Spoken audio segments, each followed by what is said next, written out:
what helps me when it comes to delegating is Mm. expressing to that person that I've just hired how long a task usually takes me. That's when I realized, oh, I literally do not have the capacity to talk to each of these tutors and to catch up with them one-on-one. And that's when I started to realize, okay, well, what have I actually learned from my first 5 tutors? I got so much. I'm doing everything at the moment. And I know the solution is to just get help, delegate, to fill in things that take up my time that are not necessarily really moving the business along. So like the admin tasks, the good old resource creation task. I think it's just me realizing or coming to terms with the fact that I'm one person and I can't do everything myself. Because 100%. I'm such a like I need to be in control and I need to know what's going on. And I just like, no, I just need to let go. Okay. Trust that Yes. other people can do it as well, if not better, than I can. So It's very easy to stick in that mentality of I need to do everything myself because you have built a business up to where it is today yeah, and it's super successful. And so that's that validation of I know how to do things like and I'm good at yeah, doing this, you know? And so to actually let go and start placing trust in someone else where you're taking a huge risk on them, like you're expensing mm, money, you don't know yeah, how well they'll do. It's a bit yeah, of a gamble. And so I think it's committing to that, which is a huge mindset shift.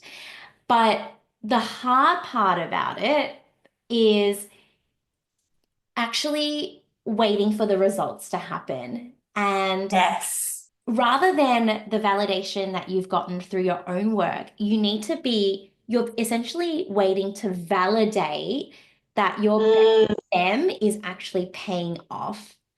Um, and I think some often in the beginning when we start hiring, we don't have experience, so we're not the best hirers either. We're not yeah, the best leaders, we're not the best managers. And so we also make mistakes through that delegation process.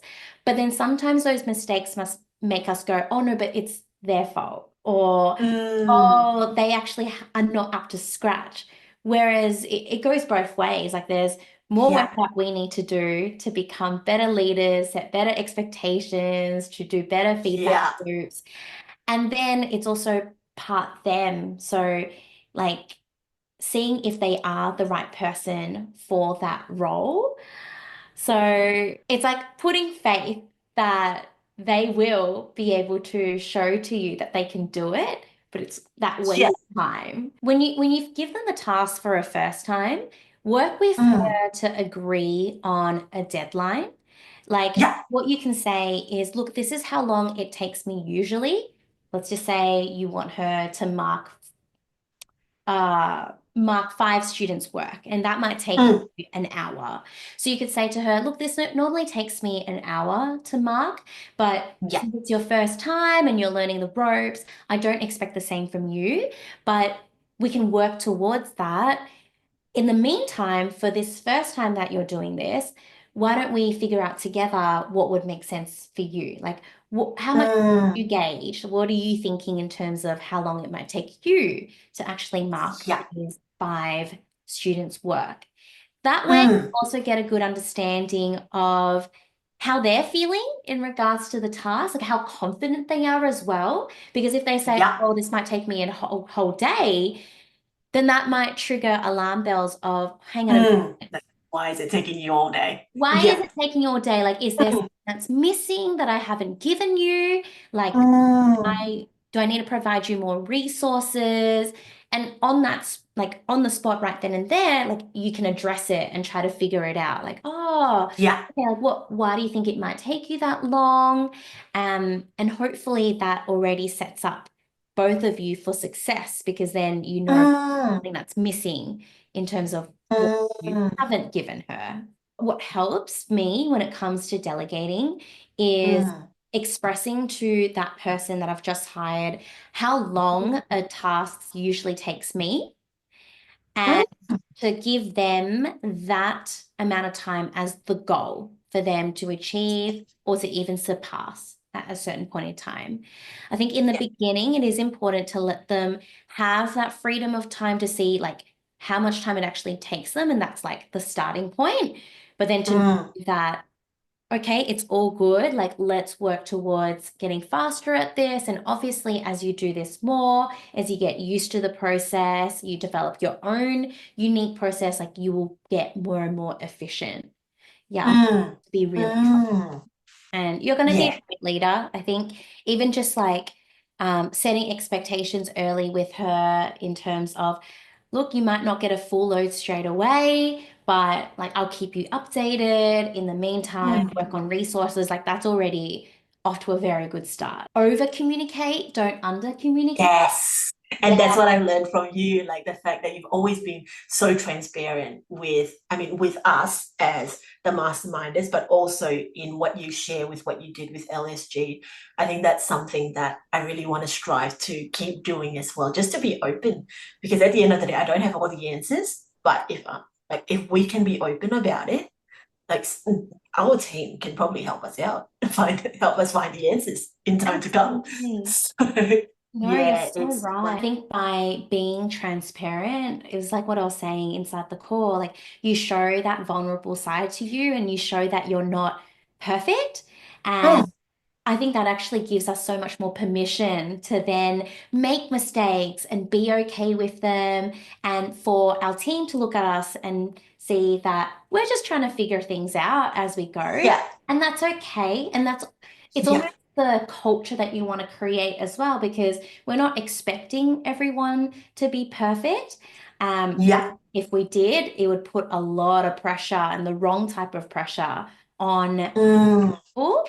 And so you're essentially modeling that as the leader of going, look, there are some things that I'm still figuring out and I don't have all the answers, but let's figure it out together and let's go on this path yeah, of experimenting and iterating. And I'll make some mistakes, but I might also do some things pretty well. So yeah, we'll be able to just figure that out together. And I think that's what makes a team 100%. really come together. You also want to make sure that you encourage a sense of efficiency as well, because we've all heard of people who work at corporate jobs and they complete a task in an hour, but they pretend it takes them like the entire Mm, day mm, to actually finish the task, right? And so the way that I go about it is, look, you know, when you start getting comfortable with a particular task, like I'd love to see you grow at this company. Like I'd love to give you varied tasks so that your work feels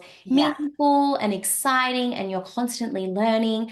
But also beyond that, like I want to be able to give you more opportunities and more responsibilities at this company. mm, What is tied to growth, and it's what's tied to, them getting paid more as well.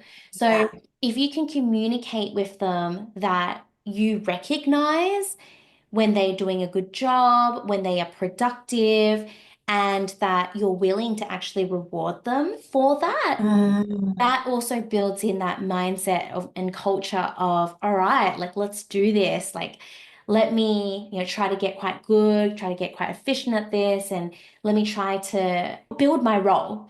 Yeah, yeah, build my role. yeah, Okay, what can I do now to kind of like help pave the way better as I grow, as I scale? And the reason I'm asking you these questions is because obviously I see what growth I can have in the next few months and the next 6 or 12 months. And you and your experience, you've been in those shoes, you've been in my shoes before. So it's like, what do you foresee me happening? Because right now, if I look at my business at this current point in time, Yeah. I wouldn't say I have any major problems, right? Yeah. Like I wouldn't say, the tutors are great, the students are great, but I know that in a few months' time there are going to be issues. Okay, what can I do now to kind of like help pave the way better as I grow, as I scale? I would say for me, the change with my relationship with the tutors really happened at about that like 7 to 10 tutor point.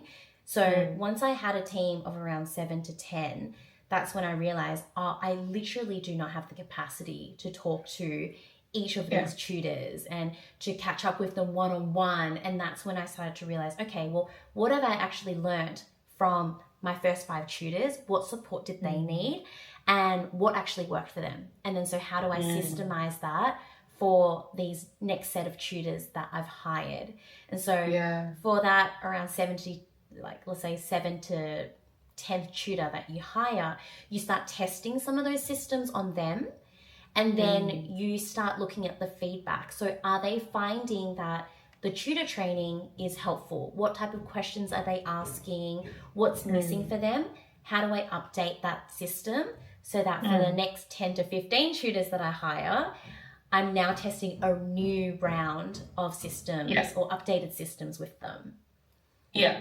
Hope you enjoyed some of these behind the scenes coaching snippets with me and my masterminders, all of whom are building their teams, scaling to 6-7 figures. And so let me know what you think. Did you like this video? Would you like to see more of these? If you're interested in getting coaching with me, just like some of these tutor bosses, then I'll pop in the links for you below to find out a little bit more about how we can work together in terms of one-on-one and also the Tutor Boss Group Coaching Mastermind. Otherwise, if you're looking for that next step after you've hired a tutor, then you might like this video, the Ultimate Tutor Onboarding Checklist. All right, tutor bosses, I'll catch you next time. Bye.